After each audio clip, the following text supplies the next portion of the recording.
Hallelujah. শিষ্যদের কাছে বললেন, কি বললেন? যে তখন যিশু নিকটে আসিয়া তাদের সহিত কথা কইলেন আর বলিলেন, স্বর্গ পৃথিবীর সমস্ত কর্তৃত্ব আমাকে দত্ত হয়েছে। হালেলুয়া। স্বর্গে কে থাকে? আর আর নিচে কে আছে? নিচে মানুষ, তাই তো? মানুষ আর জীবজন্তু সমস্ত কিছু আছে, তাই তো? স্বর্গে ঈশ্বর, আর এখানে কি বলছে? স্বর্গ পৃথিবীর সমস্ত কর্তৃত্ব। কর্তৃত্ব মানে দায়িত্ব,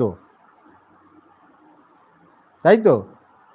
দায়িত্ব দেয়া হয়েছে কোথায়? স্বর্গে আর পৃথিবীতে। তাহলে আমাদের কোনো কিছু অসুবিধে যখন পড়ি, আমরা কার কাছে যাব? কাকে বলবো?